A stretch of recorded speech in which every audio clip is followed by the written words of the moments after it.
Bom, joia, hoje é quinta-feira, 7 de outubro, vamos começar mais uma sessão aí do seminário do FIMAT. Hoje a gente tem a presença do professor Rodrigo Gribel Lacerda, do Departamento de Física da Universidade Federal de Minas Gerais, a UFMG. Ele vai falar para a gente sobre o crescimento de grafeno e sua interação com ambientes gasosos e líquidos. O Rodrigo é pesquisador 1B do CNPq, um pesquisador atuante na área de crescimento de materiais, né? Vice-coordenador geral do CT Nano, coordenador da rede 2D da FAPEMIG, do projeto da rede 2D, que dentro da UFOP o Grupo Nano tem uma atuação boa, principalmente os teóricos, e parte de alguns experimentais. Tem diversas patentes depositadas, concedidas, licenciadas, né? É cofundador e consultor científico de startup, né, CT Sensors, trabalha com nanomateriais em geral, e os projetos de pesquisa envolvem dispositivos baseados em tintas de nanotubos de carbono, grafeno, nanosensores de gases, líquidos, moléculas, né? O tema da pesquisa aí do seminário já fala um pouco sobre isso, mas é importante dizer que é uma pesquisa bastante aplicada, né? Está aí dentro do CT Nano, isso é bastante interessante. É um prazer, Rodrigo, ter você aqui mais uma vez. Sempre importante para o FIMAT ter sua presença aqui. A gente fica muito feliz que você possa contribuir com os seminários. E muito obrigado pela sua presença. E fique à vontade aí, nas próximas 2 horas a gente vai ter uma discussão muito boa. Tá bom. Obrigado. Eu queria, então, agradecer ao Matheus, né? Tá aqui mais uma vez. Acho que deve ter uns 2 anos que eu vim aqui, né, Matheus? Acho que a última vez. Acho que sim. Então, é sempre um prazer, né, dar esse seminário. O nosso grupo de pesquisa tem uma interação muito forte com o UFOP, com vários professores da UFOP, tanto os teóricos quanto experimentais. Então, eu acho que é sempre um prazer eu dar esse seminário para a gente tentar cada vez mais fortalecer, né, essa parceria, né, é uma parceria muito frutífera. Eu tenho muito prazer de trabalhar com os grupos da UFOP, e para vocês aí, todos os estudantes, né, para vocês conhecerem um pouco desse trabalho de interação, né, eu acho que a UFOP e a UFMG, elas estão muito próximas, né, em termos, né, de distância. Então, eu acho que tem infraestruturas complementares, tem assuntos complementares, e a verdade é que a gente tem feito trabalhos, né, de níveis muito, muito bons, fruto dessa parceria entre nosso grupo lá do departamento, outros grupos, né, e a UFOP. Então, acho que isso também serve também como um estímulo, né, para todo o pessoal, né, todos os estudantes, né, da UFMG e da UFOP que talvez estejam assistindo o seminário. Eu vou apresentar para vocês, vai ser um pouco mais abrangente do que o título, tá? Porque além do grafeno, né, a gente também trabalha com nanotubos de carbono. Então, basicamente, eu dividi aqui o seminário em 3 partes, né? Eu vou falar um pouquinho da produção dos nanomateriais, né, de nanotubo de carbono e grafeno, principalmente a parte de produção em larga escala, né, de nanotubo de carbono, que eu acho que é uma coisa importante, né, para vocês conhecerem. Vou falar então, vou falar uma parte do seminário vai ter, então, ser a produção, uma outra parte vai ser mais na área de aplicações, né? Então eu vou mostrar para vocês 3 tipos de aplicações que a gente tem feito, né, de strain gauge, sensores de gases e sensores de líquidos, né, e alguns projetos em parcerias com empresas. E na última parte, eu vou falar um pouco de pesquisa um pouco mais básica, né, com potencial de aplicação, que esses estudos é uma plataforma, né, para estudo de interface entre materiais 2D e meios líquidos, né, e essa última parte aqui da plataforma que a gente tem, em particular, uma interface muito, né, um estudo de interface, e tem também uma interface muito grande com vocês aí da UFOP. Então, vamos dividir o seminário nessas três partes, e fiquem à vontade aí para vocês fazerem perguntas. Então, assim, o material base, né, eu sei que hoje existem, né, outros materiais 2D, né, de calcogenetos, né, mas basicamente eu vou centrar minha apresentação digamos assim, nos materiais que deram origem a toda essa pesquisa de materiais 1D e 2D, que são os nanotubos de carbono, né, e o grafeno, certo? Ou seja, todos os dois têm essa estrutura hexagonal, né? São materiais que têm um átomo de espessura, e essa ligação carbono-carbono, né, é uma ligação muito forte, né, a ligação sigma, e que dá essas propriedades fantásticas desses materiais, né? Você tem a ligação sigma, que dá essa propriedade mecânica, né, tanto no tubo de carbono quanto do grafeno, e você tem, então, delocalizado ali, né, as ligações pi, né, que dão as propriedades elétricas, né, que dominam as propriedades eletrônicas. Então, você tem essas duas características, né, bem interessantes das ligações pi dominarem, né, delocalizados, dominarem as propriedades elétricas, e as ligações sigma dominarem as propriedades termomecânicas, né? E o interessante desses dois materiais é que essas ligações, né, elas têm poucos defeitos. É claro que o material real ele tem defeitos, mas são ligações muito estáveis, né? Então dá essa característica muito interessante desse material para diversas aplicações. Então aqui, uma coisa que eu gosto muito de ressaltar é que a gente está sempre pensando assim, e as aplicações, o que está acontecendo? Tem sempre o potencial de aplicação, mas que nunca vira uma aplicação, né? A gente tem um pouco a área de nanomateriais tem um pouco esse desafio, né? Mas, assim, uma coisa que eu gosto muito de ressaltar recentemente é que, na prática, né, as coisas estão acontecendo, tanto para os nanotubos de carbono quanto para o grafeno. Eu dou alguns exemplos aqui para vocês, né? Já existem produtos comerciais, tanto com nanotubo de carbono como grafeno. Os dois materiais são muito semelhantes, né, em diversas propriedades. Então, você pode até ter a mesma aplicação utilizando, às vezes, um material ou outro, né? Vai depender muito da aplicação particular. Então, eu coloco aqui, né, algumas aplicações, tá vendo? Esse aqui é um biosensor da Agile, uma aplicação que é muito importante, que pode ser usada tanto com grafeno quanto no tubo, que é dissipação térmica, certo? Isso aqui como reforço mecânico, tá? De raquete de tênis e de para-choque de carro. Você tem aqui os nanotubos de carbono como membranas para headphones, ou seja, né, qual é a mensagem que eu gostaria de passar para vocês? É que hoje, né, depois desses 10, 15, 20 anos de pesquisa nesses nanomateriais, né, você vê que a coisa ela é lenta, né, até você ter o quanto de pesquisa básica foi feita, certo? E pesquisa aplicada foi feita para hoje esses produtos chegarem no mercado. Então, é lento o processo, né? A gente está falando de coisas que começaram a ser estudadas na década de 90, mas as coisas estão acontecendo e estão chegando os produtos. Hoje tem produtos no mercado, tanto com nanotubo de carbono quanto com grafeno.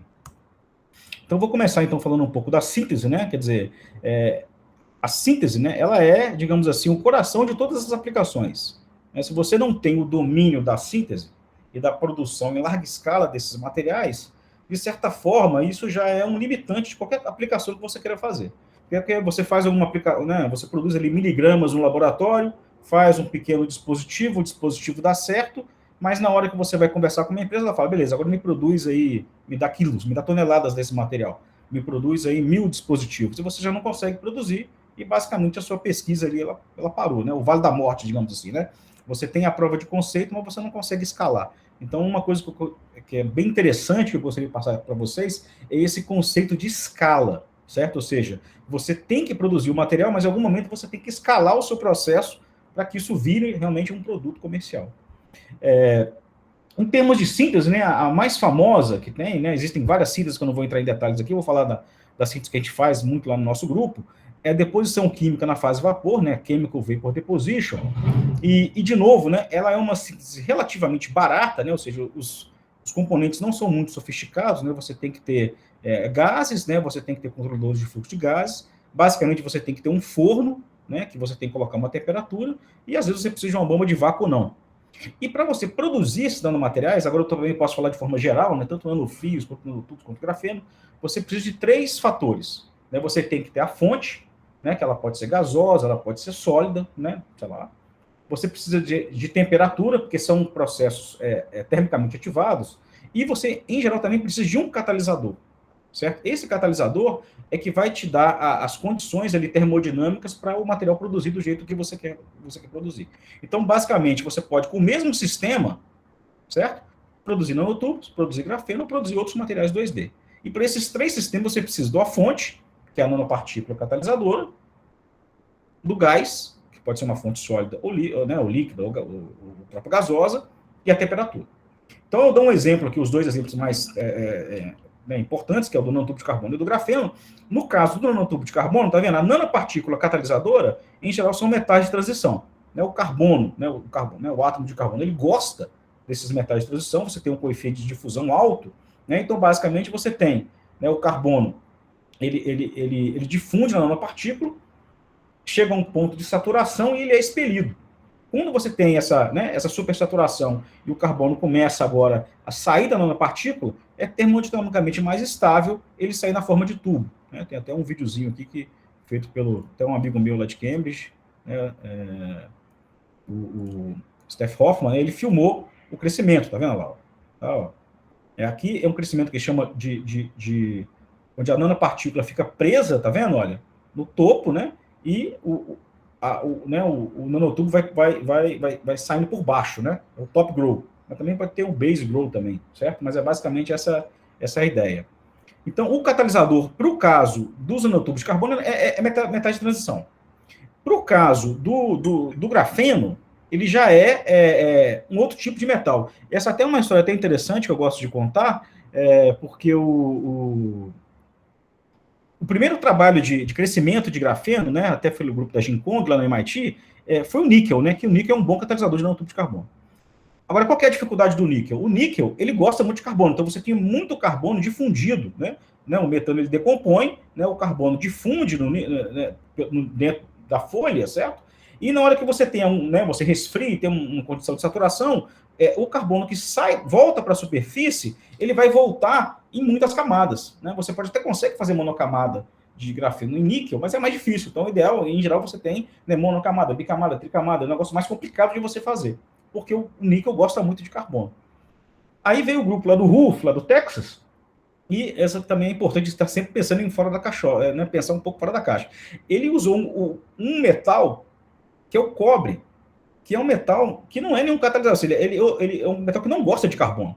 O coeficiente de difusão do carbono no cobre é baixíssimo, é 0,0. Se você for olhar lá no livro lá de termodinâmica de metais, né, qual é a taxa de difusão do carbono dentro do cobre. Então, agora, qual é a vantagem disso? Como o carbono difunde pouco, o carbono ficou concentrado na superfície, certo? Então, na hora que você resfriou, ele forma essa primeira camada e é um método de crescimento que chama de crescimento autolimitado, que uma vez que formou a primeira camada, você já não tem espaço para outros carbonos que vierem aqui e começarem a percorrer essa superfície, não tem mais cobre, tá vendo? Olha, então ele não gruda e vai embora. Então você é relativamente mais fácil de você fazer a monocamada de grafeno utilizando um catalisador de cobre, ao invés de um catalisador tradicional, né, com os metais de transição. Então, essa aqui eu dei dois exemplos, basicamente essas são as formas de crescimento, né? E a ideia que eu vou mostrar para vocês agora que a gente faz no laboratório é um pouco o que a gente está tentando fazer em termos de escalar esses dois processos. Então, esse aqui é o que a gente... É o nosso sistema, né, de produção de nanotubo de carbono, tá? Ou seja, basicamente aqui é um pouco o que eu já falei para vocês. A gente começou aqui a fazer um sisteminha, ainda era uma escala, digamos assim, baixa, certo? Aqui eu filmei para você, aqui estão os nanotubos, aqui tem um tubo, tá vendo? Você vê, aqui a gente faz um sistema que ele é um sistema rotativo. Aqui não deu certo. É um tubo rotativo. Se você coloca o pó catalisador aqui, o pó vai percorrendo, né, que tem um certo ângulo, né, por gravidade, né, então o pó catalisador vai caindo, né, vai interagindo com o gás, né, e sai do outro lado, tá? Então, é um sistema completamente fechado, né? Aqui eu dou um exemplo aqui que a gente filmou o crescimento, tá vendo? Vocês vão ver aqui, né, o milagre da multiplicação do carbono, tá vendo lá? Olha ele crescendo aqui, ó. A gente tem um yield de torno de 1000% em ganho em massa de carbono, tá? Olha lá, ó, crescendo, tá vendo? Tá? Então, aí o que aconteceu? Essa aqui é uma pesquisa que a gente começou lá, mais ou menos em 2004, né, certo? E agora a gente foi, né, ao longo do tempo, escalando, né? Então, vou mostrar essa escala para vocês agora. Tá? Então, exatamente aqui, nós começamos ali em 2010, até um pouco antes, tá? Essa aqui é a escala, a linha de tempo, né, da produção em larga escala de nanotubo de carbono, tá? A gente começou ali produzindo, na verdade, até antes disso a gente produzia miligramas, né? Então, quando a gente começou a produzir 10 gramas por dia, é que a gente falou assim, não, ó, esse catalisador é um catalisador que eu acho que a gente tem como explorar ele para uma produção em larga escala. Tá? Esse foi um catalisador desenvolvido, esse é um know-how desenvolvido pelo nosso grupo. Tá? Então, é um segredo esse catalisador. Então, esse aqui é um forno estático, tá vendo? Ó? Depois nós passamos, em 2014, para um forno por batelada, ou seja, ele ainda não era, ele era simplesmente, você colocava, né, e tirava 100 gramas por dia. Aí colocava de novo, colocava 100 gramas por dia. Você tinha que abrir o sistema, certo? O sistema não estava completamente fechado. Então, a gente chama de sistema semicontínuo. Eu estava em mais ou menos 100 gramas por dia. Aí nós passamos, tá vendo aqui, ó, para 250 gramas por dia, agora já num processo contínuo, né? O que significa? Que você consegue colocar o pó e recolher com o forno ainda girando, ainda quente, né? Certo? E em 2018, nós temos a nossa primeira planta piloto, tá? Que está lá no CT. A planta foi desenvolvida pela gente, produzida por uma empresa em São Paulo, tá? E aqui a gente produzia 600 gramas por dia, e atualmente nós estamos produzindo em torno de 1 quilo por dia. Com muito pesar que eu falo, né? Quem conheceu o Sérgio Oliveira, que faleceu agora recentemente de Covid, né? Fica até um pouco emocionado de falar isso, mas isso aqui é todo o desenvolvimento do Sérgio Oliveira, e nós perdemos o Sérgio por Covid. Né? Realmente eu fico até um pouco emocionado.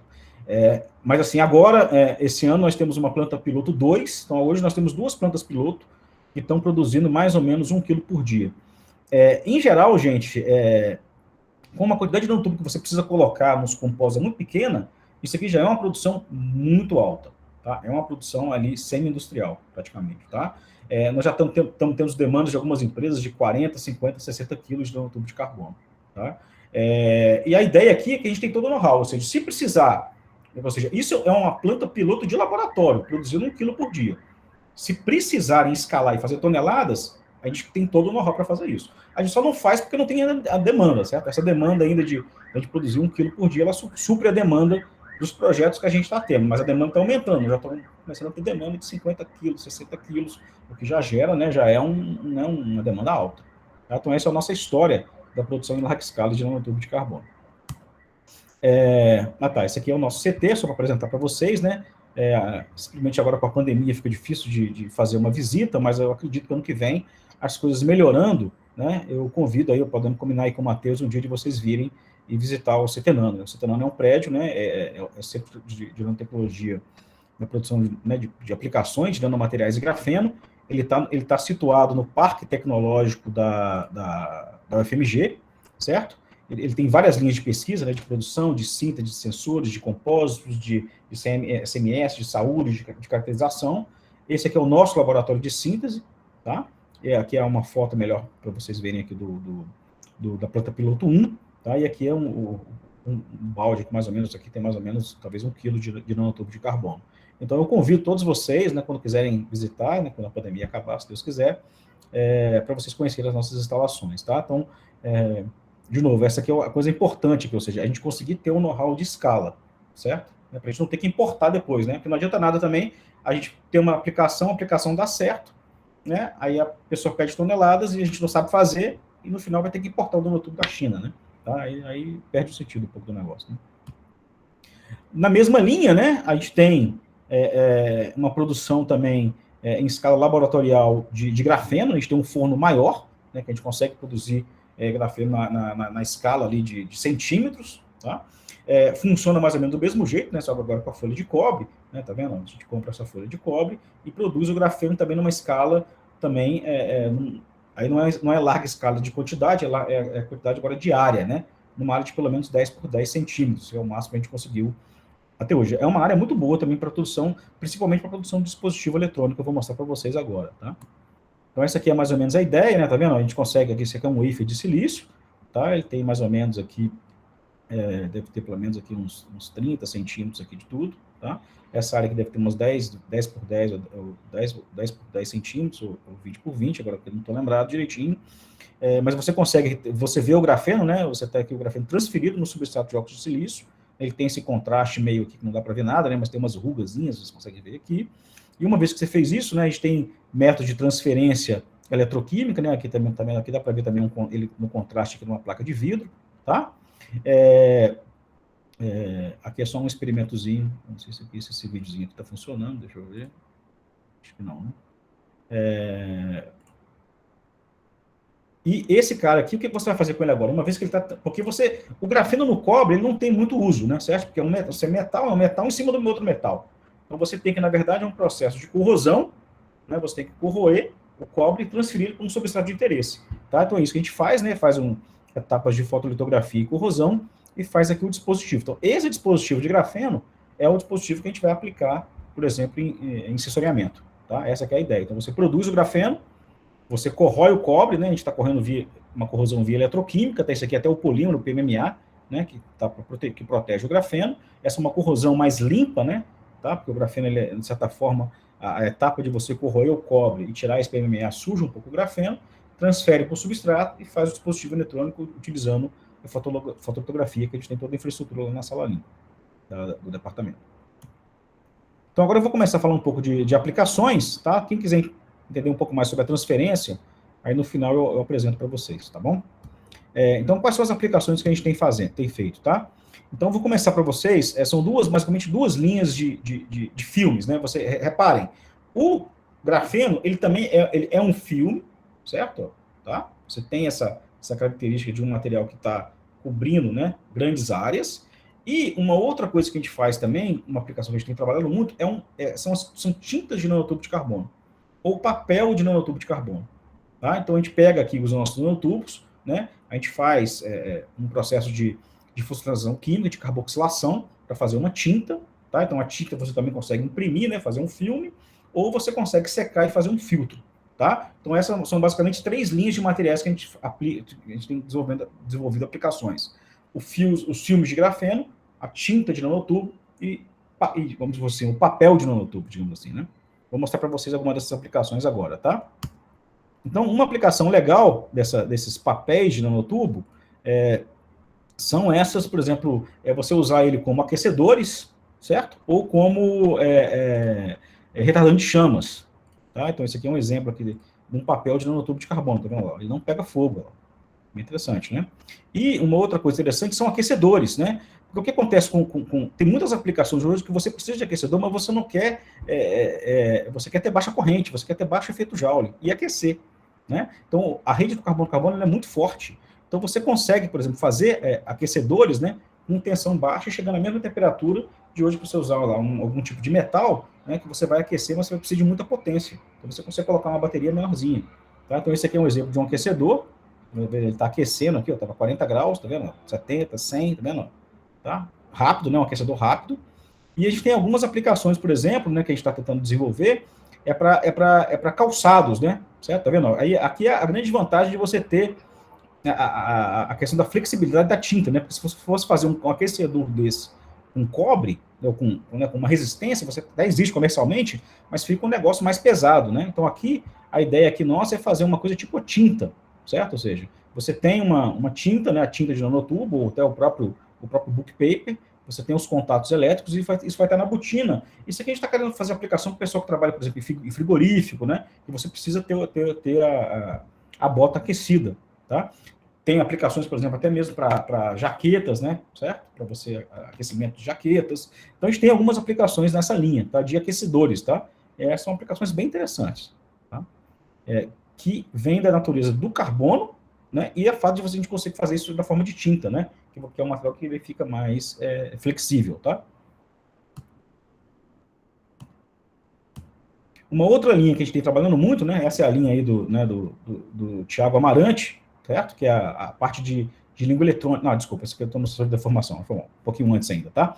Que são 2 aplicações com o mesmo material, tá? Uma aplicação que a gente tem feito eu vou dizer para você que essa é uma das aplicações mais avançadas que nós temos hoje, tá? É você fazer como se fosse um sensor de deformação, tá? Então, você pega o seu material, tá? Você consegue imprimir ele, tá vendo? Você consegue imprimir, tá? De diversas formas. Você tem uma rede de nanotubos de carbono, tá? Essa imagem aqui foi feita pela Ana Paula, não sei se ela está aí, tá? Para dar aqui o reconhecimento, tá? Aí no departamento. E esse material, a gente está usando ele como um sensor de deformação. Então, basicamente, o que você tem? Você tem tipo um modelo de percolação, certo? Você tem a rede de nanotubos, né? Certo? Onde você consegue ter o hopping, né? Ter o elétron pulando aqui através da rede. E quando você, de certa forma, você tem uma deformação, né, eu vou fazer o vídeo aqui para vocês, olha, né, essas redes elas se rompem, certo? E a resistência aumenta. Né? Então você consegue fazer, tá vendo? Ó, você consegue ver a resistência aumentando, certo? E diminuindo, ó, tá? Na medida que você flexiona o seu material. Qual que é a vantagem disso, né? Que hoje, atualmente, né, o strain gauge comercial, certo? Ele ele é comprado da China, né? É simplesmente como se fosse um interdigitado de cobre, ou de uma liga metálica, tá? Então, ele é um strain gauge muito rígido, tá? Então, ele não tem muito grau de liberdade. Então, a ideia nossa é tentar competir, né, com esse sensor, certo? A vantagem, de novo, aqui é o quê? É o que eu falei no começo do seminário, a escala, certo? Então, o que a gente está fazendo aqui agora? Nós começamos primeiro, era a mesma coisa, né, um pouco da mesma linha, né? Primeiro a gente fazia um spray, né, a gente pintava como spray, então você tinha aqui alguns corpos de prova, mas isso aqui, ó, a primeira geração, você não consegue escalar, né? Então, hoje, nós temos uma geração, né, tanto de strain gauge, que a gente consegue pintar. Então, a gente tem aqui, como se fosse uma impressora, né, que você consegue fazer, tipo um aerógrafo, tá? Você imprime, certo? E aí você começa já a escalar. Então a gente consegue hoje fazer centenas de strain gauge, certo? Então, de novo, olha só, duas coisas importantes aqui agora. Primeiro, né, a escala do nanotubo de carbono. Segundo, né, a escala da tinta. Terceiro, a escala da impressão dos nanodispositivos. Quando você começa a ter esses elementos, você consegue conversar com o setor industrial de um outro nível, certo? Você fala assim, olha, eu tenho strain gauge, certo? Você quer testar? O cara fala, beleza, mas você consegue produzir? Eu consigo, já tem todo o know-how. É claro que isso vai ter que ser transferido para uma startup, certo? A FMG não pode vender nada, tá? Mas o know-how tá feito, tá? Então a gente consegue escalar, né, tá vendo? Você consegue escalar os sensores. Esses aqui são mais alguns exemplos, tá vendo? Então, esse aqui é uma patente que a gente fez recentemente, também é do mesmo estilo, tá vendo? Você tem aqui, essa aqui é a grande vantagem de você fazer a tinta, tá vendo aqui, olha? Por quê? Porque é um substrato flexível. Então, esse aqui é um sensor de força para medir força de mordida, um dispositivo odontológico. Nós acabamos de depositar a patente desse dispositivo aqui, né? Por que isso aqui é interessante? Porque você tem uma coisa que é feita justamente pelo fato dele ser flexível, certo? Era a grande dificuldade de você fazer esse tipo de dispositivo. Aqui é mais ou menos parecido, né? Se fosse para medir a tensão, né? Talvez um detector de velocidade, alguma coisa assim, que você pode fazer. E aqui, realmente, monitoramento estrutural, certo?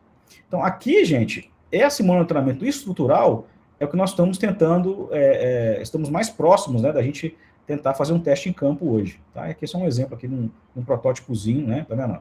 Você consegue fazer, você deforma, né, e você tem, né, via Arduino, né, uma rede sem fio, né, você consegue ter o sinal, né, da força aplicada recebendo num celular, tá? Mas a ideia aqui é o quê? Esse tipo de sensor aqui, ó, é o que a gente está querendo competir com aquele chinês que eu falei para vocês, tá? Então, qual que é a ideia hoje aqui, né? A gente tem um sensor, certo? Ele tem uma resposta linear, ele tem um ganho alto, tá vendo aqui? É um gauge factor, né, que é o ΔR sobre R0, né, da ordem aqui de 10, né? Os sensores comerciais têm um gauge factor que tem uma ordem de 1.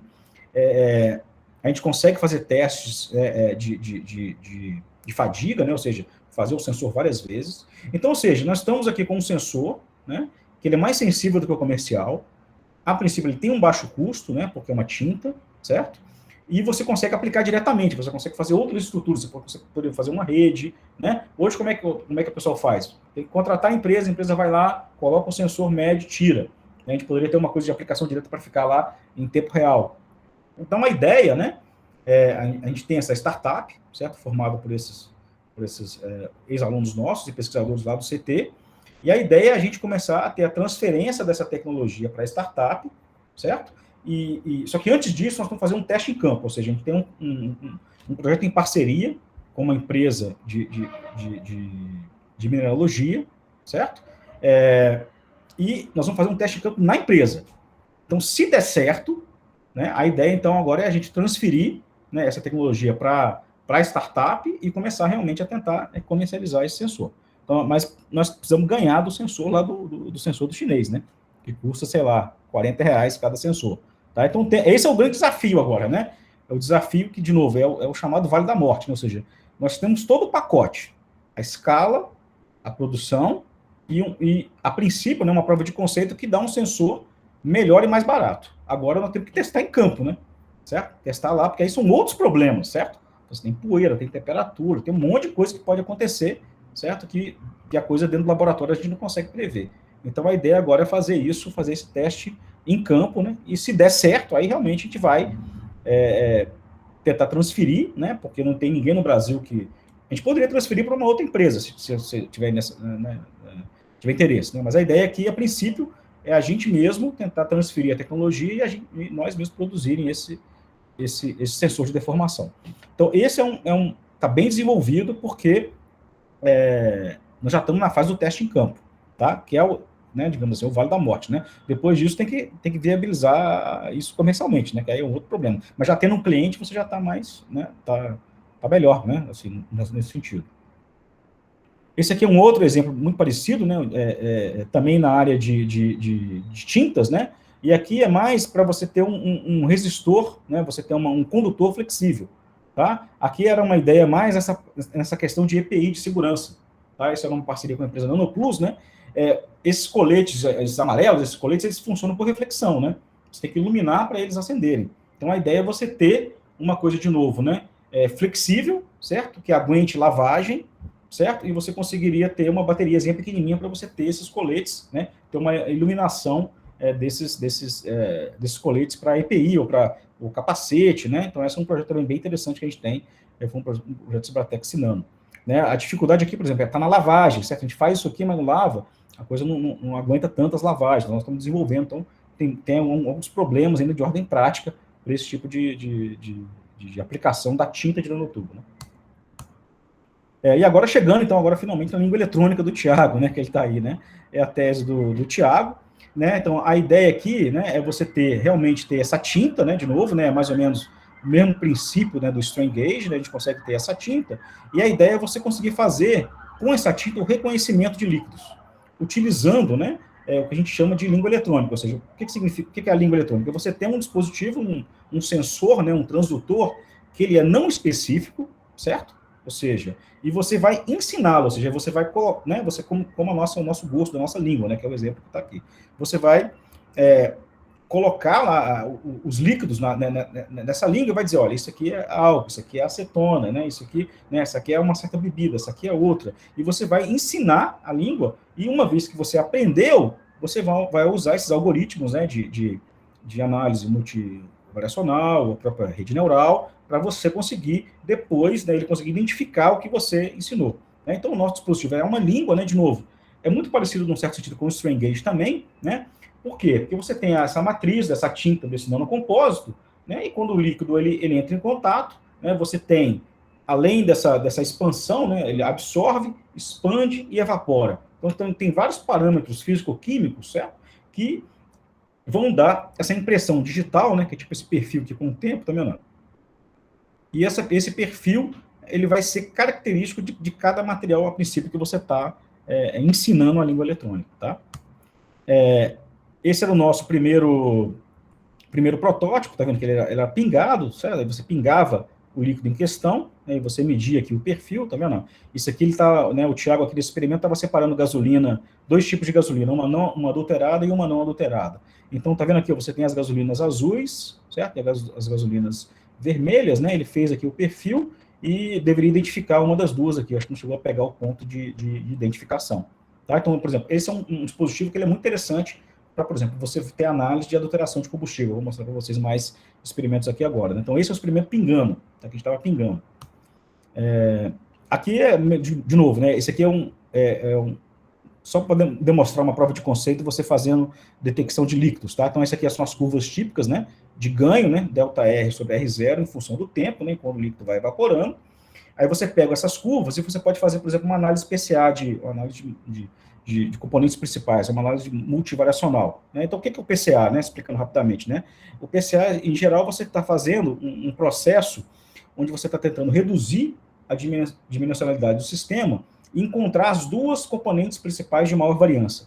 Então, você tem um problema que tem muitas variáveis, né? Por exemplo, você tem a altura, você tem a largura, você tem a derivada, você tem o pico, você pega todas as características da sua curva, coloca nele lá, e ele vai tentar fazer essa transformação e encontrar as duas componentes mais que tem a maior variância. Então, por exemplo, aqui, tá vendo? Para identificação de líquidos, né, o sensor do Thiago funciona muito bem, tá vendo? Cloroforme, acetona, tolueno, conseguiu separar esses gráficos. Essas aqui são as duas componentes, a componente principal 1 e a componente principal 2. Tá? É como se fosse uma mudança de base.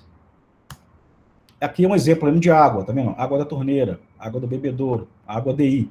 Conseguiu também diferenciar, certo? Você vê que aqui é interessante, que os espectros são muito parecidos, olha, tá vendo? Mas mesmo assim, você ensinando, ele conseguiu depois diferenciar. Aqui foi o primeiro teste de prova de conceito em amostras reais, né?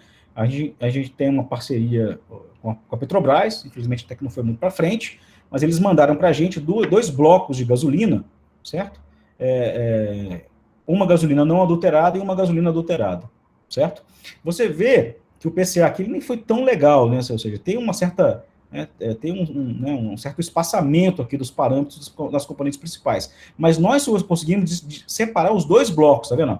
Esse bloco da esquerda com esse bloco da direita. Isso realmente é o que eles estavam querendo, que era o principal, né? Que um bloco era uma gasolina adulterada e o outro bloco era não adulterada. Certo? Então aqui, tá vendo aqui, ó, uma é uma gasolina adulterada com diesel e outra gasolina adulterada com metanol. Tá? Então, ou seja, isso aqui a gente conseguiu separar. Tá? Então, foi um resultado interessante para a gente, né? De amostras reais. Ou seja, o que a gente está procurando agora com o sensor do Thiago? Nós estamos procurando agora validar o sensor. Ou seja, encontrar sistemas reais onde a gente consiga, de forma consistente, resolver um problema prático. Tá? Então, por exemplo, a gente tem uma esperança muito grande que, por exemplo, para a área de combustível pode ser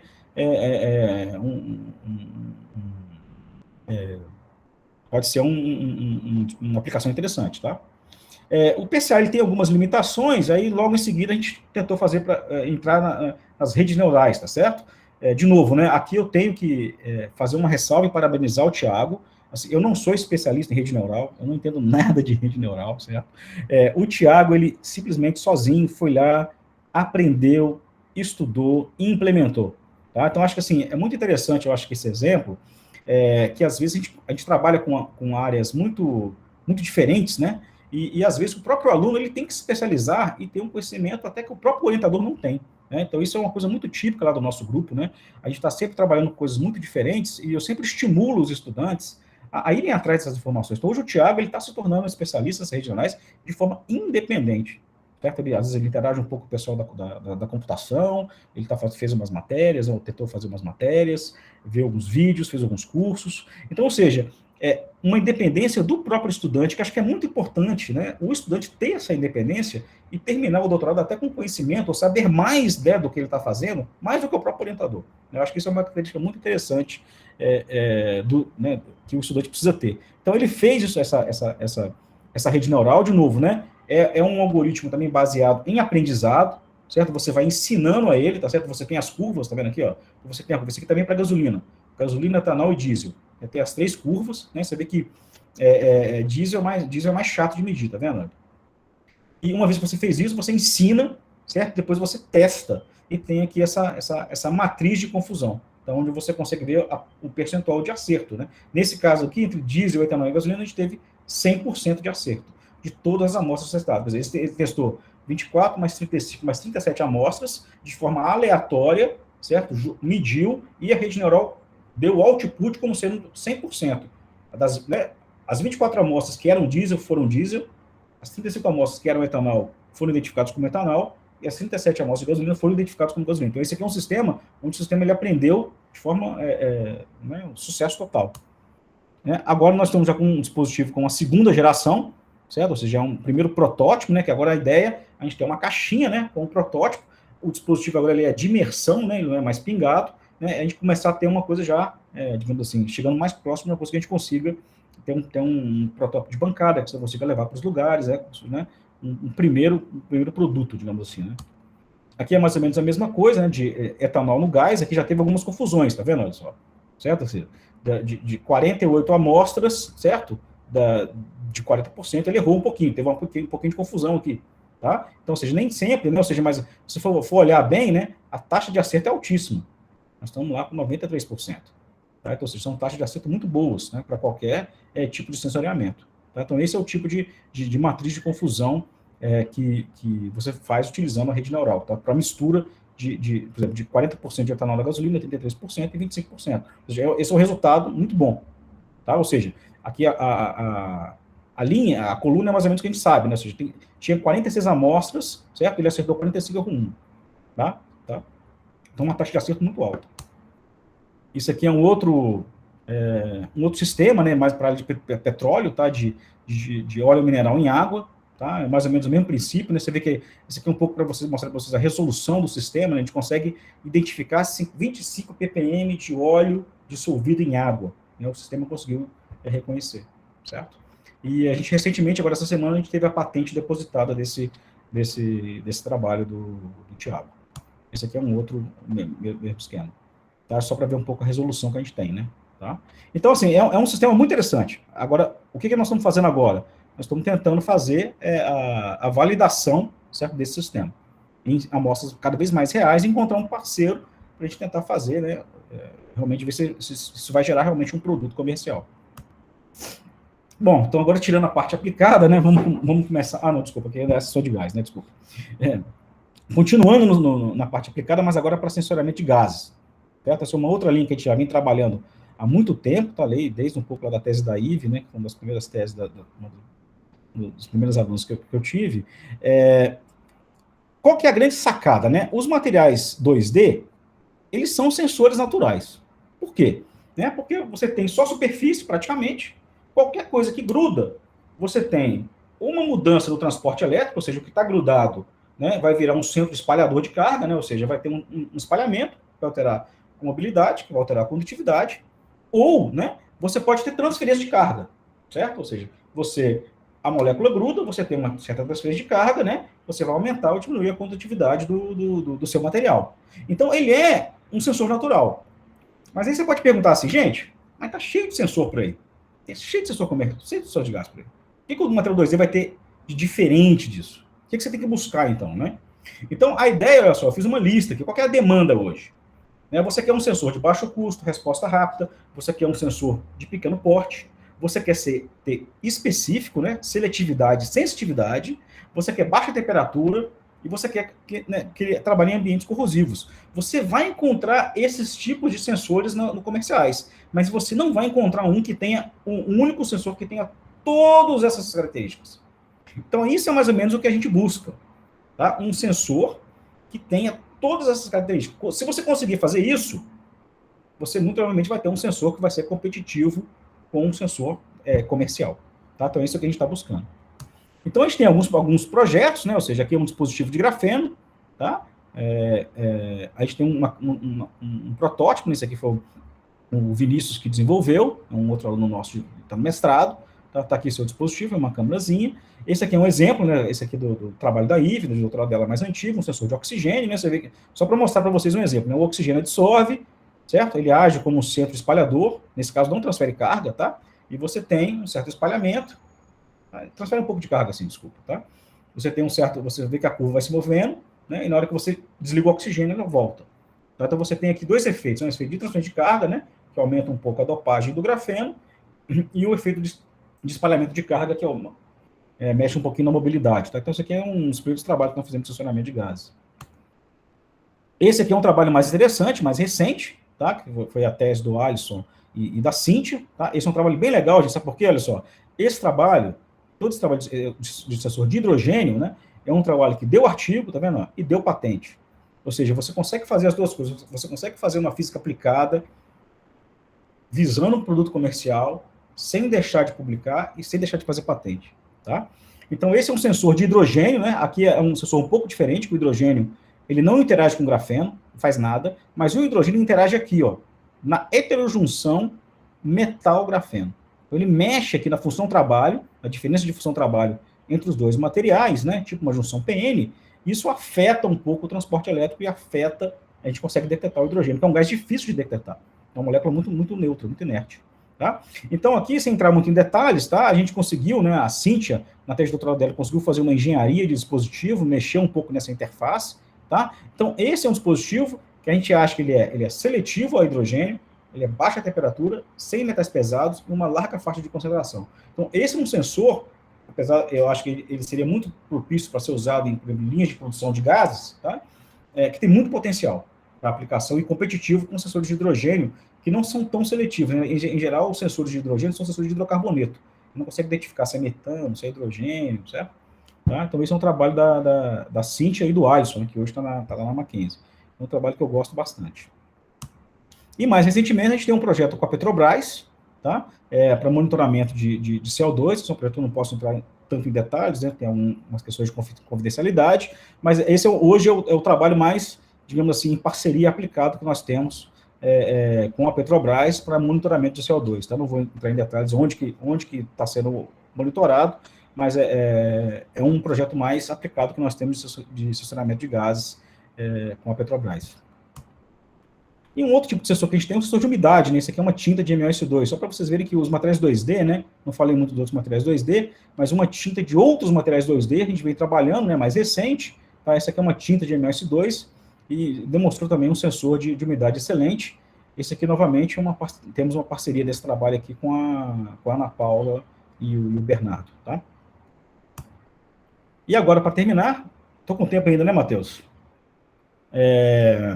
Tá ótimo, pode ir. Tá bom. Então, agora chega de parte aplicada, tá bom, gente? E vamos agora para uma parte mais básica, tá?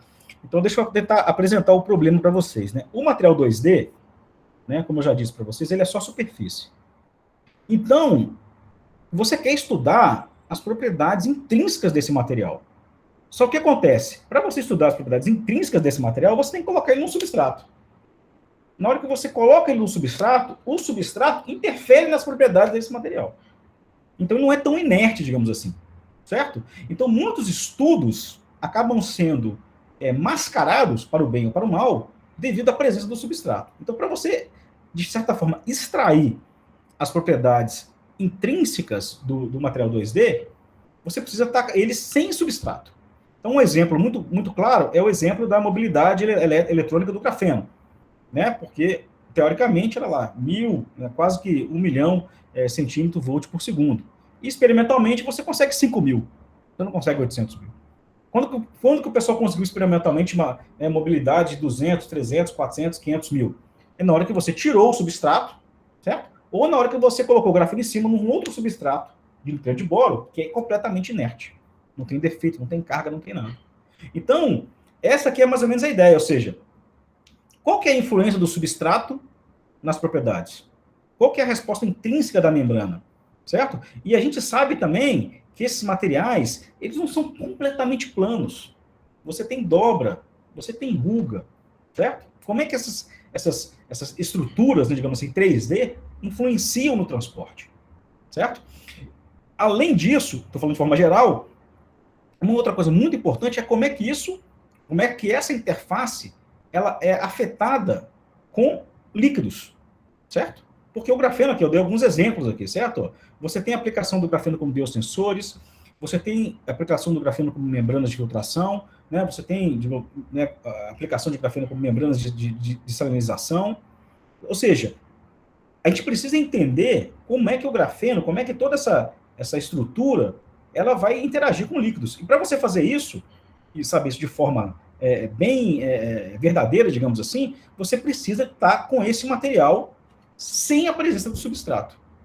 Certo? Então, essa foi a ideia original, que foi uma ideia que a gente começou na tese da Ive, né, quando ela fez um sanduíche em Cornell, né, a Ive, professora aí de vocês da UFOP, e onde a gente tentou fazer uma digamos assim, que a gente chama de plataforma, né, onde você consegue ter o seu material 2D, tá vendo, olha, e na interface com o líquido, né, aqui, por exemplo, a água, sem a presença do substrato. E a gente vai tentar estudar essa interface. Então, esse é o objetivo um pouco que eu vou apresentar para vocês aqui agora até mais ou menos o final do seminário. Tá? E como é que a gente fez isso? Né? Isso foi a plataforma que ela desenvolveu lá em Cornell. A gente faz um dispositivo com técnicas de litografia ótica e microfluídica, e a gente tem o que a gente chama de canal enterrado. Tá vendo aqui? Ó, você tem aqui um canal, certo? E aqui, essas janelinhas aqui, tá vendo? É como se fosse um bueiro, e a tampa do bueiro é o grafeno. Tá? Então, o grafeno, tá vendo aqui, ó? Ele está tampando, certo? As janelinhas. E aí você vem e coloca o líquido, tá vendo? Olha, quando você coloca o líquido, você tem, né, vendo aqui agora de perfil, né, um sistema onde você tem o líquido interagindo, né, diretamente com o grafeno, certo?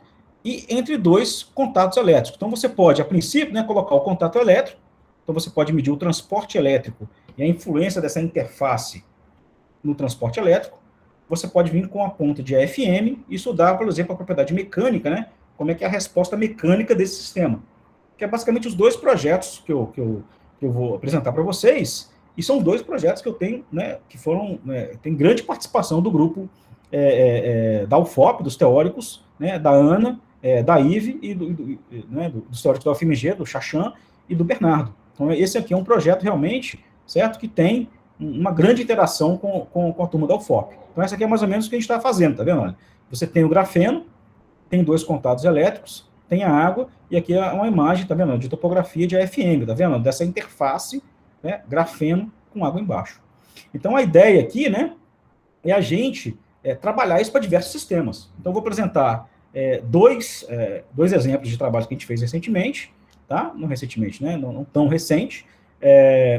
E o que eu gosto desse tema, né, que é um tema muito desafiador, que ele vai desde a produção dos materiais, da fabricação da plataforma utilizando litografia ótica, da transferência do material 2D para a plataforma, que é um desafio, e aí, o que é mais interessante, você tem um campo de estudo infinito. Até porque você pode fazer estudos mecânicos com a ponta de AFM, você pode fazer estudos elétricos, e você pode fazer estudos óticos fazendo, por exemplo, microscopia Raman. Então, você tem uma gama de estudos que você pode fazer, e a ideia agora é expandir essa plataforma para outros materiais além do grafeno, né? Então, só mostrando mais ou menos como é que a gente faz com litografia. Então, você tem um substrato de nitrito de silício sobre silício, tá? Eu não vou explicar em detalhes a litografia ótica, tá? Depois, se vocês quiserem, vocês me perguntem, mas é basicamente cada etapa que eu vou falar aqui é uma etapa de litografia ótica que você faz na sala limpa. Então, primeiro você evapora os contatos metálicos, né? Depois, você faz uma corrosão para abrir as janelas, certo? Então, agora você corroeu o nitrito de silício, chegou no silício, tá? Aí você faz uma corrosão, certo? Uma corrosão molhada, né, com KOH, e aí você vai, né, o KOH, ele corrói o silício, e não o nitrito de silício, então você vai fazer o canal, certo? Tá vendo? Abriu. Então, você tem aqui um inlet, certo? Ó, o outlet, você coloca o líquido, e o líquido sai, tá? E você tem aqui o que a gente chama de canal enterrado, né? Ou seja, você coloca o líquido, né? O líquido ele vai entrar aqui, e nos buraquinhos aqui você vai colocar o seu material 2D que vai tampar o buraco. Tá? E você tem a interface, né? Material 2D com o líquido embaixo. Chama de canal enterrado, tá? Então, isso aqui é só um exemplo típico, né, do canal aqui. Tá vendo essa imagem ótica do canal vazio, sem líquido. Ele tem essa coloração diferente porque o nitrito de silício absorve do vermelho. Tá? Ele está suspenso, não está sobre o silício embaixo. E aqui colocou as gotinhas de água, e você vê que tem uma mudança do contraste, que o líquido preencheu completamente o canal. Tá? Aqui é a plataforma real, tá vendo? Você tem 1, 2, 3, 4, 5, 6 canais, então você tem 6 canais para você utilizar. Cada linha dessa aqui, tá vendo? Tem em torno de 1000 janelas, então você tem, pode dizer, quase como se fosse 1000 janelas de observação para você testar o seu material, tá? E janelas de 3, 4, 5 micros. Então você quando você faz esse dispositivo, que é o desafiador fazer aqui no Brasil, esse dispositivo, tá? A gente faz lá na sala limpa, transfere o material, e, assim, tem casos muito interessantes. O Gustavo, por exemplo, foi um ex-aluno nosso, que está aí no IF, de Ouro Preto, e com 2, 3 plataformas dessa, ele fez praticamente a tese dele inteira, tá? Porque você tem muitas janelas, tá? Se você não coloca uma coisa que contamina, né, você consegue realmente reproduzir, fazendo isso várias janelas, mapeia e tal. Tá? Então, essa é mais ou menos o dispositivo que a gente tem, que é bem interessante, né? Tá? Um inlet e um outlet. Aqui são umas fotos para vocês verem, né, uma foto de microscopia de varredura, como é que fica, né? Você tem um inlet, né, e tem as janelinhas, tá? Certo? O canal enterrado, tá? E aí você tem que fazer a última etapa, né, que você tem que pegar essa plataforma, pescar o grafeno, né, ou transferir o material 2D, certo? Depois tirar o PMMA, e você tem, no final, a plataforma pronta, tá? Então, isso aqui é só um exemplo para vocês verem como é que é a visão geral, como é que a gente faz, por exemplo, uma medida elétrica, tá? Você pegou o seu material, tá? Você tem lá o grafeno, ele está corroído, tá vendo? Ó? Então, um dispositivo não conecta com o outro, tá? Você pinga, coloca um eletrodo, né, um fio de prata, para fazer um gate eletroquímico, Então, você consegue aplicar uma tensão entre a fonte e o dreno, medir uma corrente do grafeno, e fazer o terceiro eletrodo como gate, para você modular o transporte elétrico do grafeno via o gate eletroquímico, né, que é esse fiozinho que você colocou aqui no inlet. Tá? E aqui, de novo, como é que são uma foto da plataforma com grafeno, tá vendo? Então, você tem uma estatística, né? Você tem aqui as janelas, né? O grafeno é uma monocamada, gente. Então, isso aqui rasgar é fácil, tá vendo? Então, tem uma janela que está rasgada, aqui não está rasgada, certo? Então, você tem que fazer um mapeamento, né? Para você escolher qual membrana que está íntegra, né? Para você fazer o estudo, né? E aqui tem um pouco já da história, né? É um trabalho que a gente tem já, foi a tese da Ive, a tese do Gustavo, né? Mestrado e doutorado do Gustavo e mestrado e doutorado do Leonel, tá? Então, já estamos aí com vários alunos trabalhando nessa linha, tá? E uma coisa que a gente tem percebido muito, né, que é o papel dessas rugas, né, que a gente coloca, tá vendo aqui, ó, você tem rugas aqui no grafeno, tá vendo? Como é que essas rugas, essas dobras alteram as propriedades elétricas e mecânicas? É uma coisa que estava sendo mais ou menos ignorada, mas a gente viu realmente que essas rugas e dobras, elas têm um papel da morfologia que afeta, né, as propriedades elétricas e mecânicas de uma forma maior do que você poderia imaginar, tá? Então, esse aqui é um primeiro trabalho, né? Só para vocês verem aqui um pouco como é que fica a amostra, né? Você tem aqui a amostra C com o canal no ar, né? E quando você coloca o líquido embaixo, você vê que a membrana estufa, tá? Você tem uma pequena pressão positiva e a membrana estufa, certo? E o nosso conceito, né, fenomenológico é você ter essa membrana, que é tipo um papel amassado, né? Cheio de rugas. Esse é um melhor modelo para o grafeno, então um papel amassado. E quando você coloca o líquido, você tem o papel, você tem um estufamento, um pequeno estufamento da membrana, então você tem um desenrugamento da membrana, certo? E um primeiro trabalho que a gente fez é o estudo das propriedades, né, da resposta mecânica, né, que foi a tese do Gustavo. É você, vamos apertar, ver a resposta mecânica do grafeno interagindo com o líquido, tá? Sem entrar muito em detalhes, tá? Só uma coisa para vocês prestarem atenção, é que, diferentemente do que a gente está acostumado, né, onde você aperta um sólido 3D, né, que você tem uma coisa proporcional tipo lei de Hooke, né, uma resposta linear, quando você tem uma membrana, como ela está toda, uma membrana suspensa, como ela está toda dobrada nela mesma, você acaba tendo um comportamento não linear, certo? Que primeiro você tem que desdobrar, certo, a mola, para depois chegar na lei de Hooke, certo? Então você tem esse comportamento meio não linear de membranas suspensas, tá? Só para vocês não assustarem quando eu mostrar a curva para vocês, tá? Então esse aqui foi o primeiro trabalho que nós publicamos, né? Na Sinano, em 2018, e o interessante aqui, né, o que, né, se você pegar essa primeira curva aqui sem água, certo, é a resposta mecânica, tá vendo? Força por profundidade, né, por altura, quando você coloca água, você tem essa resposta azul. Então olha só que interessante, né, na mesma força, certo, com água, você poderia dizer, entre aspas, né, estou fazendo um abuso de linguagem, que o grafeno ficou mais mole, porque você afundou mais o grafeno. Isso não tem muito sentido físico, né? Certo? É isso aí. Então, foi uma pergunta que ficou aberta. Nós demoramos para responder essa pergunta, né? Até lembro direitinho no dia que o próprio quem fez essa sacada aqui foi o Ronaldo, eu lembro direitinho. O Ronaldo falou assim, vamos deslocar essa curva, certo? Vamos fazer uma translação. E na hora que você translada a curva, você vê que ela bate. Então, e essa parte aqui, ó, a parte linear da curva, tá vendo? Olha, na verdade é uma parte meio cúbica, né? Que ela vem desde aqui, né? Ela bate muito bem com água e sem água, ou seja, você não está... o módulo de Young do grafeno está nessa parte aqui, ó. Tá? Então, você está realmente comprovando, né, que a presença da água não afeta as propriedades mecânicas do grafeno, o que é o esperado. Certo? O que está afetando? Essa parte de baixo aqui, que é uma parte extrínseca, é uma parte que vem da pretensão, é uma parte que vem da morfologia, certo? E não da parte intrínseca do grafeno. Tá? E o que a gente percebe é exatamente isso, ó. Como você colocou a água e o grafeno estufou, certo? É isso que dá esse aparente, né, essa moleza, digamos assim, né, aparente, né, certo? Por quê? Porque como o grafeno está estufado, né, na hora que a ponta vai apertando, né, você tem uma variação da altura maior até você chegar, né, na propriedade que você começa a esticar a membrana mesmo. Isso que deu essa aparentemente soft, né, essa moleza aparente. Então, isso é um trabalho bem interessante, né? E, de novo, né, o que está acontecendo? Qual é a origem disso aqui? São essas ruas, essas dobras, né? Porque você tem que ter alguma pele solta para você ter esse estufamento, certo? Mais ou menos na mesma linha, né? Um trabalho agora mais recente foi com relação à dopagem do grafeno. Esse é um estudo também muito importante, né? Por exemplo, para quem trabalha com dispositivo eletrônico, né? Esse é o exemplo aqui, está aqui em cima. A gente sabe, né? Que quando você faz um dispositivo, certo? hoje, em média, o transporte elétrico, né, tira da sala limpa, vai medindo durante o tempo, a gente sabe que o grafeno vai dopando P, que a água, a umidade, ou qualquer coisa vai causando uma dopagem. Então a gente sabe, isso é um fato experimental, certo? Agora a questão é saber o seguinte, onde que está a origem dessa dopagem? Né? Ela tem uma influência do substrato, ela é uma transferência realmente de carga da molécula com o grafeno, certo? Então, o que a gente fez, né? A gente tentou fazer esse estudo dessa transferência de carga, esse estudo elétrico, tirando, certo? O substrato. Aqui essa foi a tese do Leonel. Tá? Então, o que a gente fez foi mais ou menos muito parecido, né? A gente já sabe já o efeito, né? A gente tem a membrana, certo? Livre. A gente sabe quando coloca água, não é isso? Ela vai estufar e vai, né, esticar um pouquinho. Só que, para a gente ver se isso é um efeito, quer dizer, tem mais ou menos dois efeitos que a gente pode pensar, né? Um é o efeito de transferência de carga.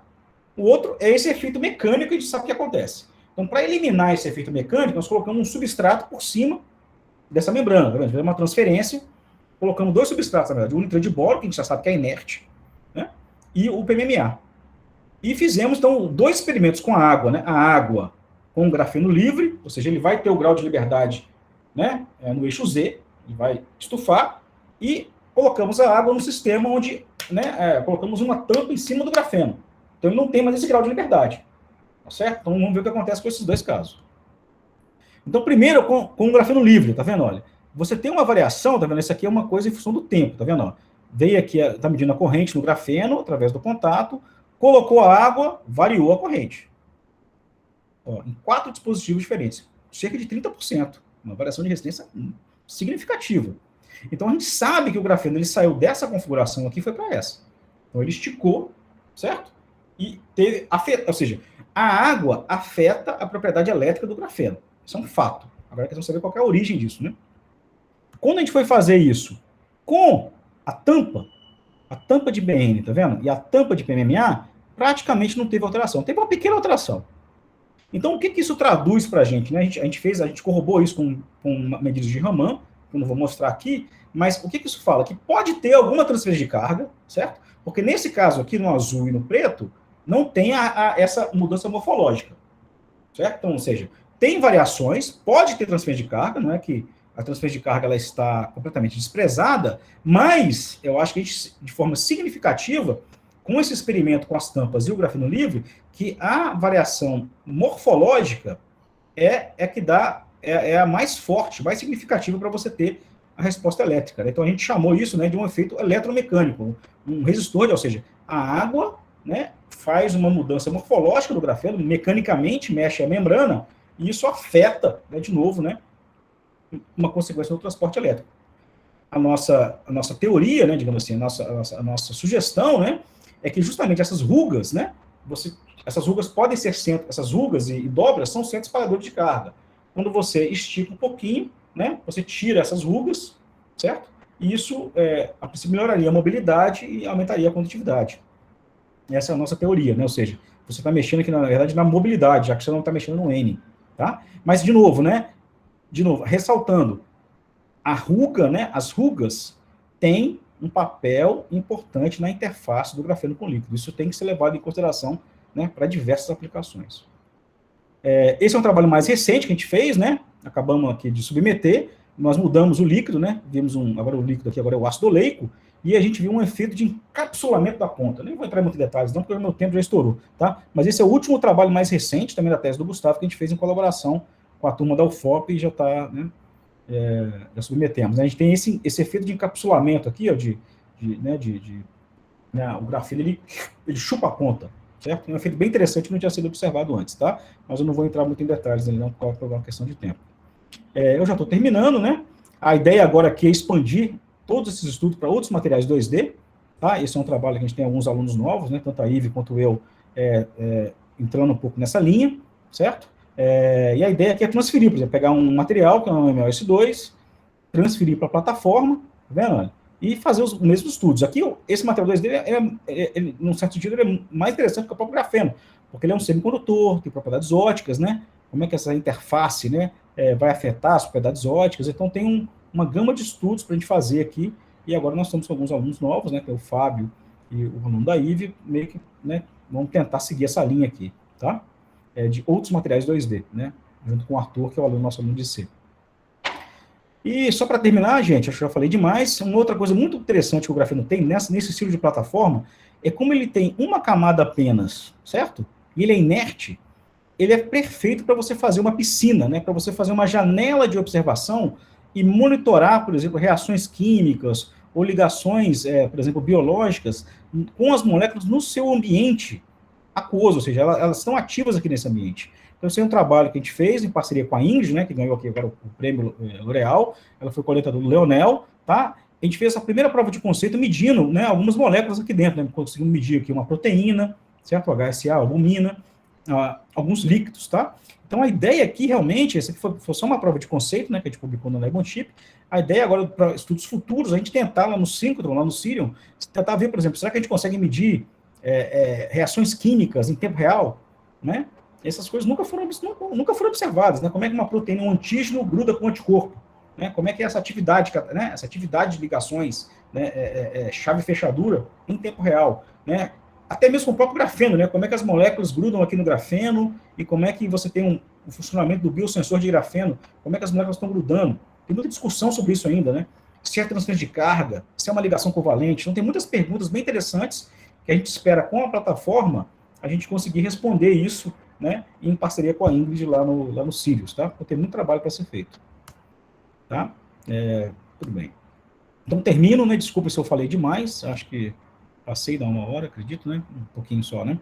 Então, encerro aqui minha apresentação, né? Apresentei um pouco para vocês aqui o crescimento, um pouco das produções de tintas, né? E das aplicações, o assessoramento de gases e a plataforma. E quero agradecer a todos vocês, certo? A todo o grupo, né? Que esse aqui, na verdade, é um trabalho, eu falo assim, ele é um trabalho feito em conjunto, né? É um trabalho que exige vários grupos da UFMG, inclusive até mesmo da UFOP. São vários alunos trabalhando em todos esses projetos, né? Deixo aqui de novo o meu pesar, né? Com a perda aqui do Sérgio, né? Por Covid, é uma perda muito grande lá do nosso grupo. Agradecer a todos os professores, né, que estão envolvidos, principalmente o grupo, né, o pessoal aí, de novo, né, da UFOP, que a gente tem cada vez mais aumentado as interações e produzido trabalhos cada vez melhores. Então, queria agradecer a todos vocês, a todo o grupo, certo?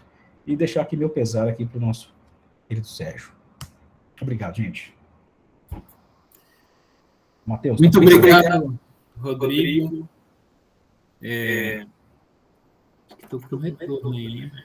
Vai que tem alguém com Tá dando eco. Não sei, tem alguém com o microfone. Agora deu certo. Realmente a perda do Sérgio foi irreparável. Enfim, essa pandemia foi triste. Maravilhoso o seminário do Rodrigo. Pessoal, vocês tiveram aí... fazer assim, ó. Vocês estão vendo aí, né? Para ver vocês e... Tá ótimo. Tá ruim? Ficou pequeno? Não, tá ótimo. Pode fazer do jeito que for bom para você. Não, só para ver vocês. Vocês viram aí, pessoal, que é uma amostra fantástica de como que os materiais podem ser aplicados. Quando eu vejo uma palestra como essa, eu fico arrepiado o tempo todo, porque a gente vê o tempo todo como que, né, a física de materiais é importante, como que um programa como o FIMAT se encaixa em muitas áreas da sociedade, né? Não é só... você vê que o FIMAT está inserido, ele tem muito lugar para... você vê que tem o CT Nano, né, onde os estudantes podem se encaixar. No futuro, o CT Nano vai crescer mais. Daqui a pouco a gente está mandando estudante para lá. Então, os estudantes que estão aí, se preparem para no futuro, quem sabe, vocês serem empregados na indústria, né, na indústria do grafeno, na indústria de materiais, na indústria, né? Cada dia mais essa coisa vai mudar e a perspectiva é boa. Vamos sempre pensar para o lado da aplicação, né? Aumentar nossas colaborações e que tudo vai dar certo. Bom, vou abrir aqui para perguntas. A galera já está levantando a mão. Quem quiser falar pode ir levantando. Quem quiser fazer perguntas no chat pode ir mandando no chat. A Jaque levantou a mão primeiro, Américo. Vou liberar para ela fazer a pergunta. Fala aí, Jaque. E aí, Matheus? Oi, Matheus. Oi, Rodrigo, tudo bem? Tudo bom? Rodrigo, parabéns aí pelo excelente seminário, obrigada. Parabéns para a equipe toda também. Você falou, eu queria te perguntar uma curiosidade com relação ao crescimento, né, que é uma técnica que eu gosto muito também, né? Tento aprender um pouquinho com você, a Ive, o Sérgio também começou a dar um grande apoio na UFOP para a gente, mas, como você disse, infelizmente, uma terrível perda. Quando você falou do CVD, talvez eu tenha perdido quando você falou da questão que tem uma bomba, né? Para compor o sistema. A minha pergunta é no sentido, quão crítico é ter essa bomba para crescimento de materiais? Porque, se eu não me engano, quando eu trabalhei com o crescimento de serpentina, né, com o pessoal lá de Israel, não tinha uma bomba no sistema. Mas talvez então, no caso do nanotubos de carbono, não precisa mesmo, tá? Ah, sim. No caso do grafeno, tem dois tipos de crescimento. Tem um crescimento que a gente chama de alta pressão, certo? Que não usa bomba. Tá? E tem um crescimento de baixa pressão. Esse que eu apresentei para vocês, que faz com que o grafeno fique autolimitado, é o de baixa pressão, aí precisa da bomba. O que acontece? Mais ou menos, você pode pensar que é uma questão de quantidade de carbono que tem. Certo? Quando você tem um crescimento de baixa pressão, você consegue controlar o fluxo de gases para ter poucos carbonos na câmara. Certo? Então, aí você consegue crescer o grafeno, ele satura, sobe e para. Quando você tem um crescimento de alta pressão, utilizando sem a bomba, tem muito carbono, certo? Então, o que você acontece? Você vai ter a primeira camada, mas tem tanto carbono que você vai acabar nucleando em algum outro ponto. Então, você acaba tendo monocamada, bicamada, tricamada, entendeu? Você vai ter poucas camadas. Então, para você ter um crescimento de grafeno monocamada de alta pressão, você tem que diluir demais o metano. Então, você tem que comprar um metano, que eu não consigo comprar aqui, tá? Só fazendo uma razão de fluxo de gases, pelo MF, você não consegue. É como se tivesse que comprar uma bala com 1% de metano em argônio. Aí essa bala você vai diluir ela em 5.000 de argônio. Então você vai ter tão pouco metano que aí você talvez consiga um crescimento de monocamada sem bomba. Então não precisa de bomba, é verdade. Para o grafeno é mais fácil crescer com a bomba, certo? Mas dá para crescer sem bomba também. É só trabalhar um pouco mais, tá? Talvez influenciasse também na qualidade do material.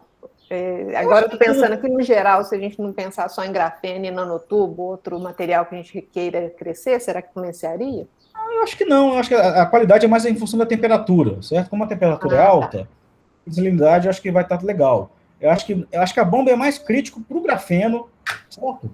É mais crítico para o grafeno, para ser mais fácil você crescer. É relativamente fácil de crescer o grafeno monocamada no cobre com a bomba. Tá bom. É só isso, né? Agora, nada impede você usar sem bomba também, é só uma questão de otimização de parâmetro. Tá? Sim. Obrigada, Rodrigo. Parabéns aí novamente para você e toda a equipe aí.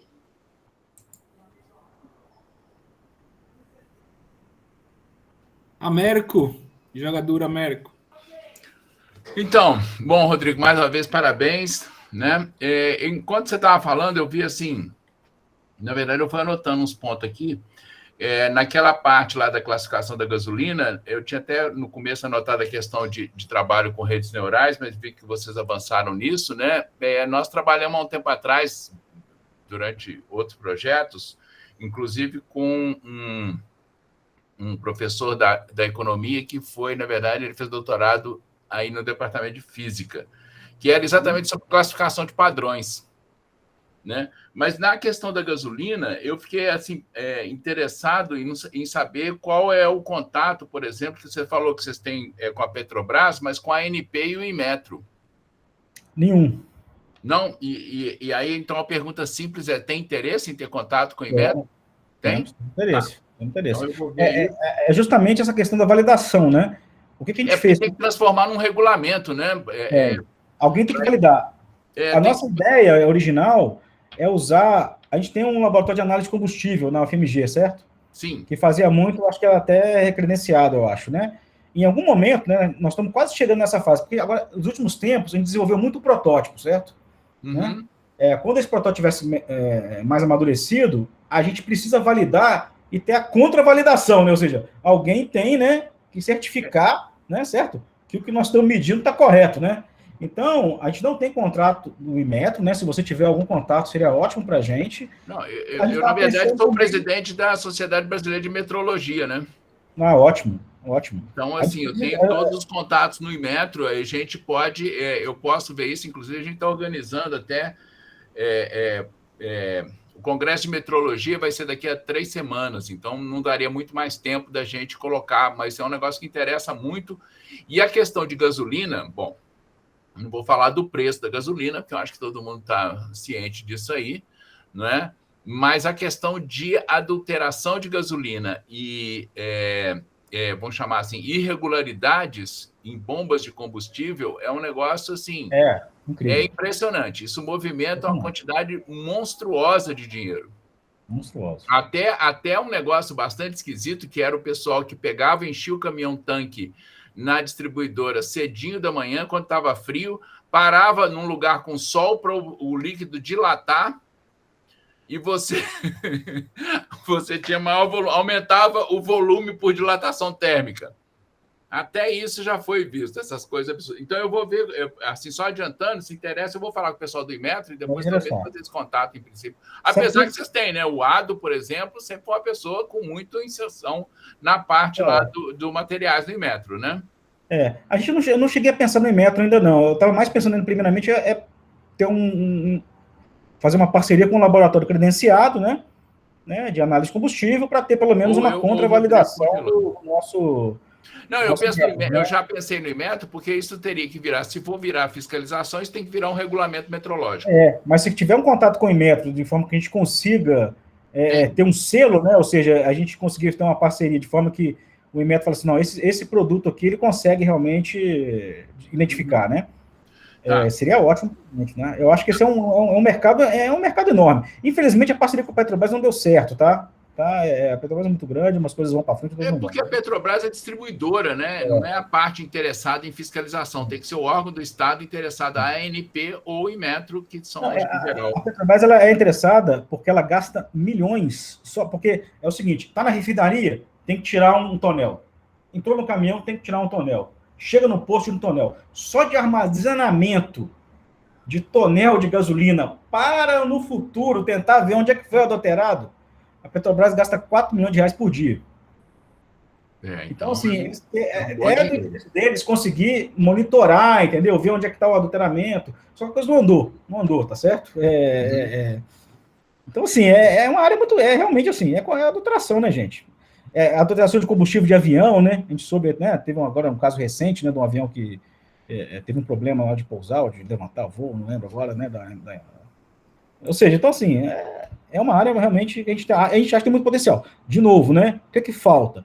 Falta o parceiro correto, entendeu, América? Às vezes falta, ou o parceiro pode ser o próprio Estado, né?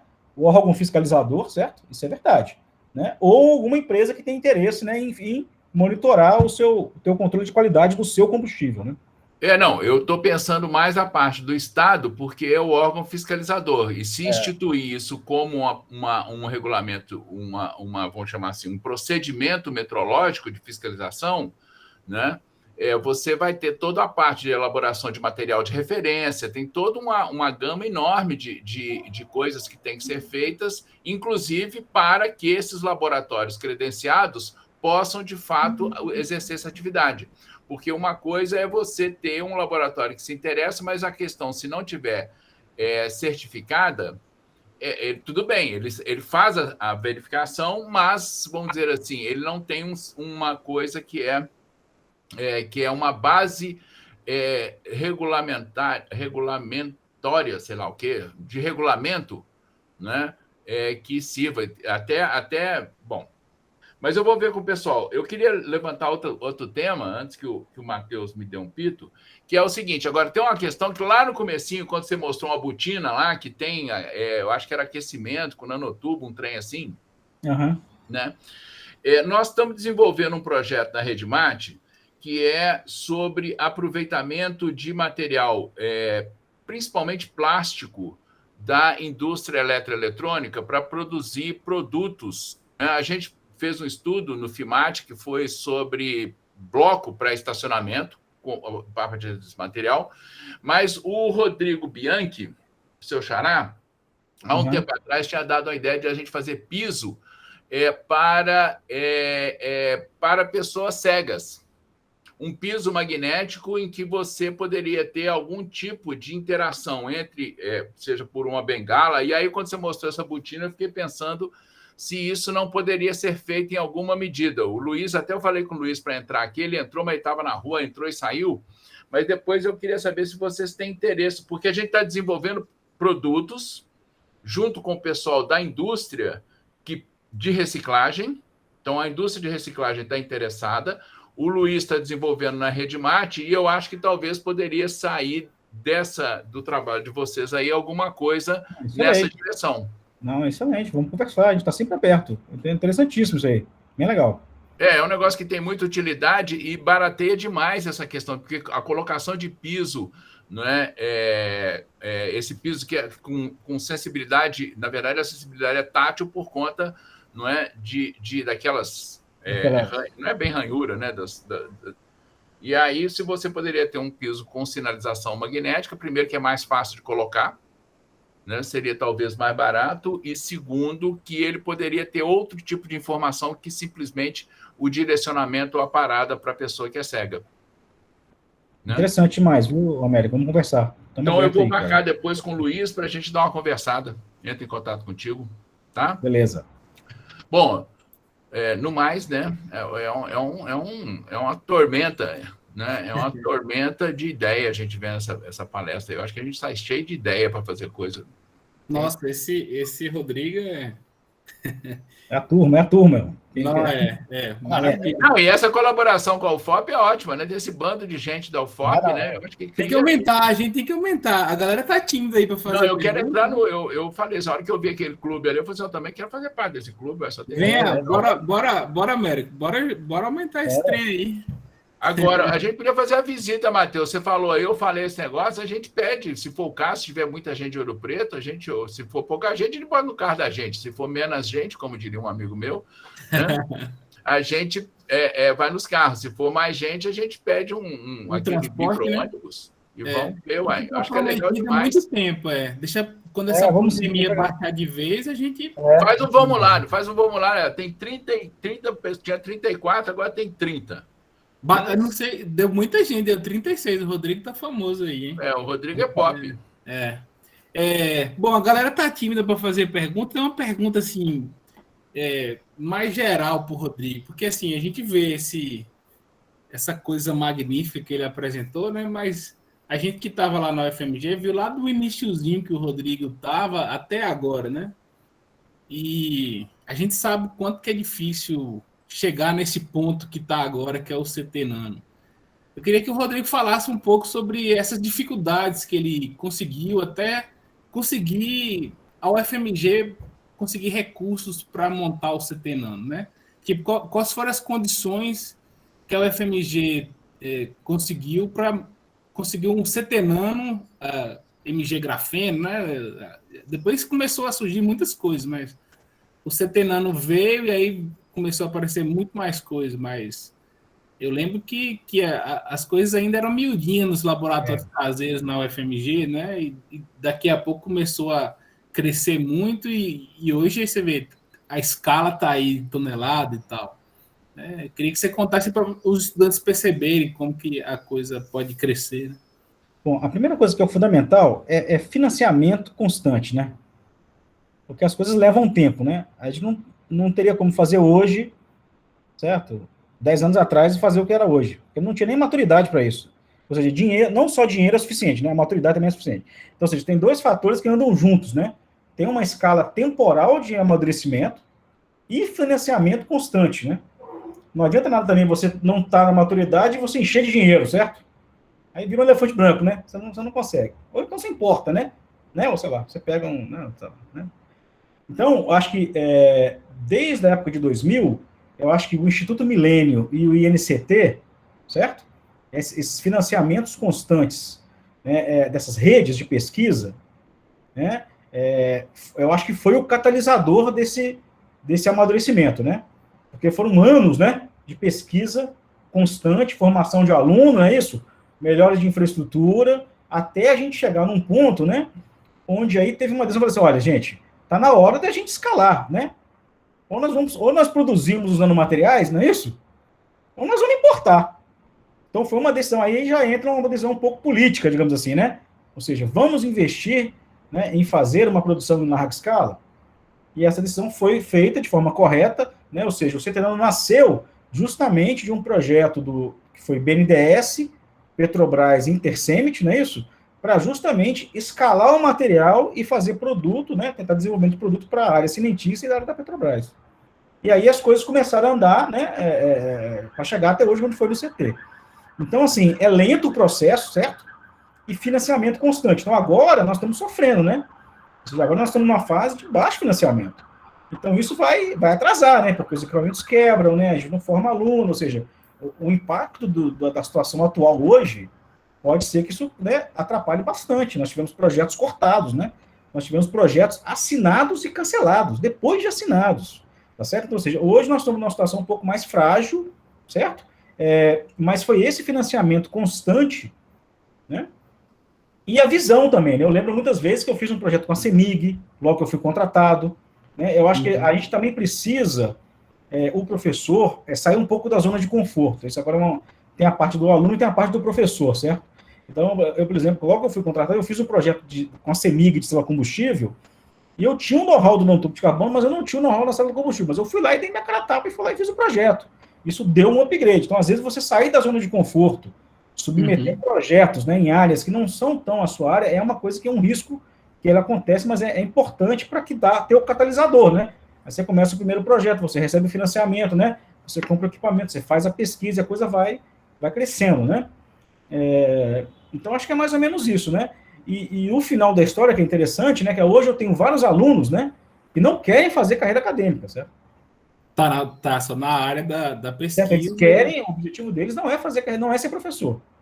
Certo? O objetivo deles, já tem 2, 3 alunos lá no nosso laboratório, tem o Thiago, que já está no CD, que eles querem realmente abrir empresa, tá certo? Gerar o produto, o objetivo. Então, nós estamos agora entrando numa geração de alunos, né? Certo? Onde estão encarando o mestrado e doutorado como sendo um meio, né, de desenvolvimento de produto para jogar né, comercial. Ser empresário, digamos assim, né? Não sei se foi isso, mais ou menos isso que você queria que... E o CT Nano, então, ele... Como que é o vínculo público-privado do CT Nano? Não, o CT Nano, ele é da UFMG, tá, gente? Ele chama CT Nano UFMG. Entendi. Então, ele é totalmente vinculado ao UFMG? Não, ele é a UFMG. Ele é um centro de tecnologia da UFMG. Entendi. Tá certo? Não tem nada privado lá. Está lá no BHTEC, porque é o local que chama atenção, né? O local que é o parque, né, tecnológico de Belo Horizonte, certo? Mas o CT Nano, ele é um centro de tecnologia da UFMG. Ele é 100% UFMG. Na verdade, ele chama CT Nano UFMG. Que maravilha. Só que ele é um centro, né? Então aí tem essa questão também de multidisciplinar, né? Então ele é um centro que tem professores da física, professores da química, da biologia, da engenharia, tá certo? O espaço ali era do BHTEC, não era? É do lado do BHTEC. É do lado do BHTEC. Isso, foi um... Nossa, mãe do céu, isso foi um projeto, foi 7 anos para sair esse financiamento. Eu acho que o Rodrigo nem estava aqui ainda. Foi um inferno esse trem. Eu lembro, César, a briga que foi para sair o dinheiro para montar esse negócio, esses trem que demora 7 anos. Foi 7 anos que demorou para sair esse dinheiro. Aí tem problema na prefeitura, que tinha negócio... Nossa, nem...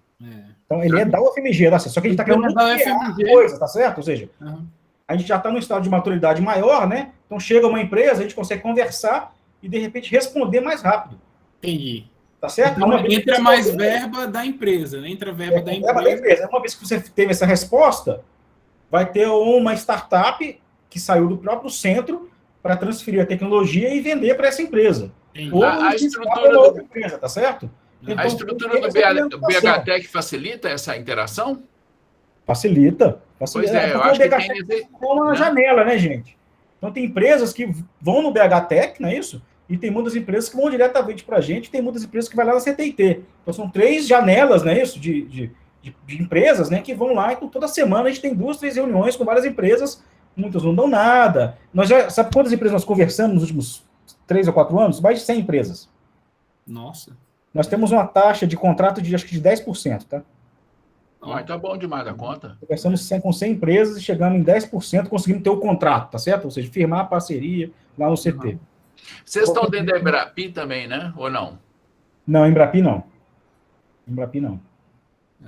Então é isso, assim. Então, virou... Então, uma coisa que melhorou demais nos últimos anos é esse tempo de resposta. Porque há 6 anos atrás, a empresa vinha e falava assim, você faz isso aí para mim? Faço.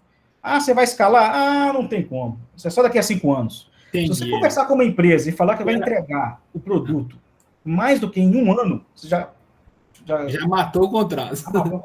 O empresário brasileiro, infelizmente, ele é muito curto prazo. Uhum. Ele é muito curto prazo. 3 anos, já não quer mais. E às vezes você precisa de 3 anos, né? Porque o negócio é lento, às vezes você tem que testar, né? Então tipo buscar uma coisa saindo do mundo da academia e indo para coisa meio indústria mesmo, desenvolvimento mais rápido para... Pelo menos prova de conceito você tem que ter. São os TRLs, né? Não sei se vocês estão acostumados a fazer, né? Você tem que estar num TRL 4 ou 5, depois vocês procurem aí o que são os TRLs. Hoje, vai fazer interação com empresa, você tem que saber qual TRL que você está. 1 é pesquisa básica, 2 é semi-escala, 4 já está no nível de prova de conceito e protótipo, 5 já fez a primeira escala, entendeu? Entendeu? Você tem que trabalhar nesse nível com as empresas, tá certo? Mas a resposta rápida é o que tem feito a gente ganhar mais projeto ultimamente. Entendi. Não, aí é o futuro mesmo. Isso aí é fantástico, né? E o bacana disso, de ter o vínculo com a instituição pública, né? E conseguir essa parceria público-privada. Isso. E melhora o financiamento, né? Exatamente. Em tempos de crise com financiamento público. O duro é que a burocracia universitária nós já perdemos projeto por causa da burocracia universitária.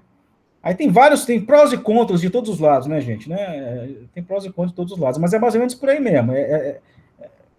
Mas essa coisa da criação do CT Nano, ela meio que força o sistema a mudar, né? De certa forma, perder um projeto, isso vai acender um sinal de alerta em algum momento, vai mudar o sistema, porque você não pode perder um projeto. Né? Mas assim, não sei se o pessoal da PJ enxerga dessa forma, não, viu? Tá gravando aí, Matheus? Desliga a gravação aí.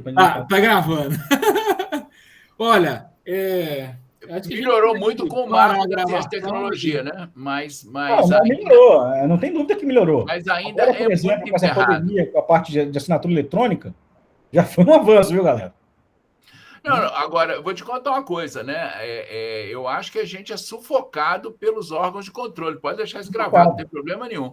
Isso é sufocado pelos órgãos de controle, e a burocracia universitária e a área jurídica, elas estendem esse enforcamento para a área de pesquisa.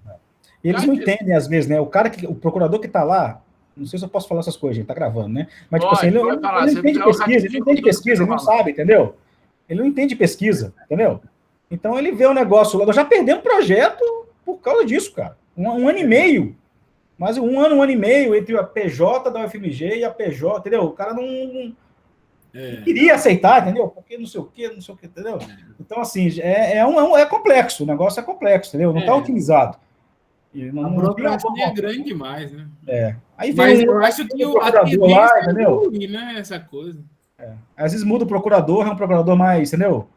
Entende um pouco demais, a coisa mais rápida. Entendeu? Assim, é complexo, cara.